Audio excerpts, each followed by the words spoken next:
West Ham fans, happy Sunday.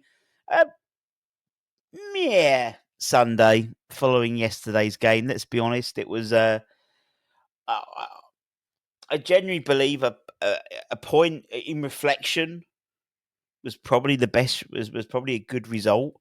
Um, Obviously, felt like a defeat, really. But I thought first half we were appalling. I thought Everton were okay. I thought second half we were a lot better, but played a bit more intent. Obviously, scored a goal.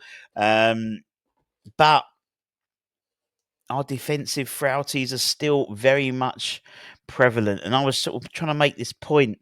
You know, there's a lot of people in the immediate sort of fallout of the match going, "Oh, that's it. Potter's useless," and and that's and that. So, look at what he's inherited. You know what I mean? As I said, even under Moyes, from Moyes until Potter took over, including the Lopetegui era, we were conceding 2 goals a game, and now we're conceding 1 goal a game on average. So, that's a start in the right direction. But it was clear again yesterday, and even more so, I think, for the Newcastle game, how midfield was an area we needed to improve on. We need to improve in the summer. And as I said, I will virtually guarantee that we will not have that same starting midfield, particularly for the Newcastle game, as you would at the start of the Premier League season, the 25-26 season.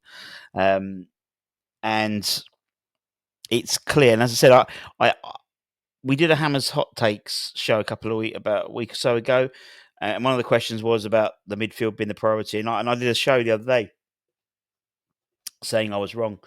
I think the midfield is the priority in the summer now.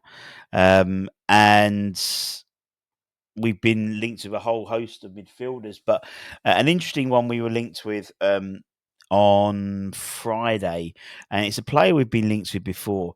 According to reports, and let me see if I can press the right button. No, I've done it wrong. Doesn't matter. Bear with.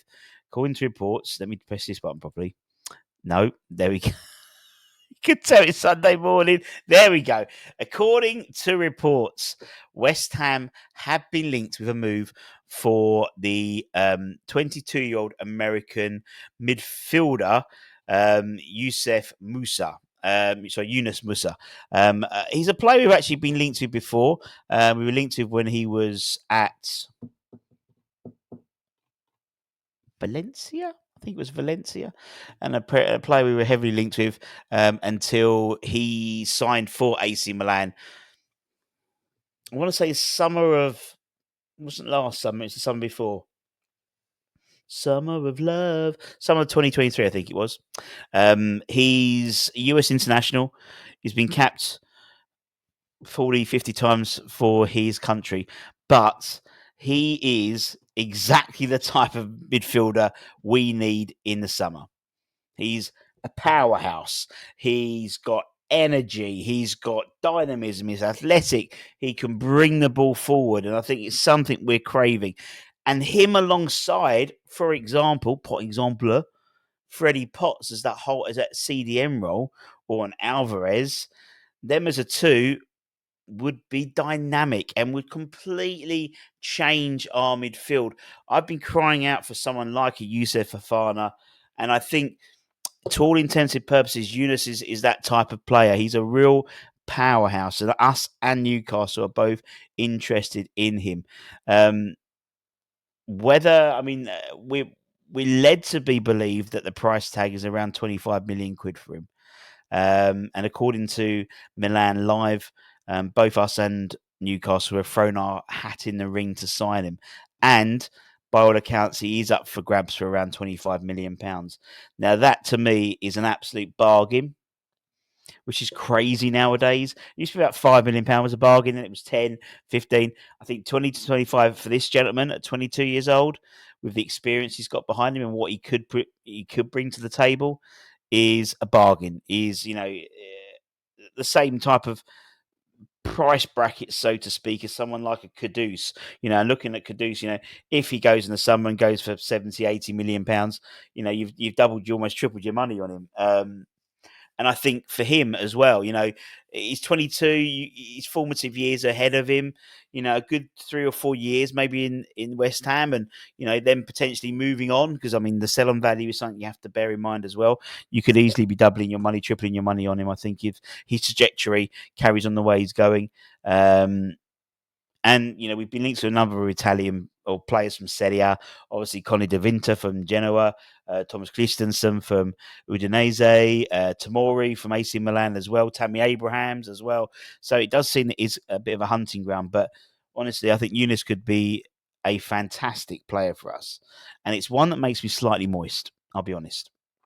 Now, I appreciate we're a long way out from the transfer. Well, actually, we're in May, or in March now. So you've literally, and if we let's be believe, the transfer window is going to start pretty much the beginning of June to incorporate the World Cup, the Club World Cup. So we need to be putting our ducks in a row, because we need to have these deals lined up. So come the beginning of June, we can start working on this rebuild. Some of this, gentlemen, could be very, very useful indeed. Very useful indeed. So I just thought it would bring you a nice little Sunday morning. Sunday morning, rain is falling. And obviously we go into the international break now. We've got plenty of stuff. We'll probably put out some sort of itinerary to show you what we've got coming up in the next sort of week, 2 weeks. But we've got another episode of Hammer's Hot Takes. We've got another Wahai series. Wahai to West Ham. No, Wahai was it called? The Bowling Ground. And Wahai was there a castle on our badge? Because I don't think it's exactly how you think it is. Particularly for me, I thought I knew the answer, but I was wrong again. And then Thursday next week, we'll have the Ludic McCloskey Appreciation Night as well, of Martin Godwin, the voice of West Ham United, and lots of ex-players talking about Ludo in their playing days. And Martin's done a great little video package of Ludo's highlights and stuff. So a really nice little video we'll be doing for that. So, yes, so take care, everyone. Stay safe, stay warm, stay humble.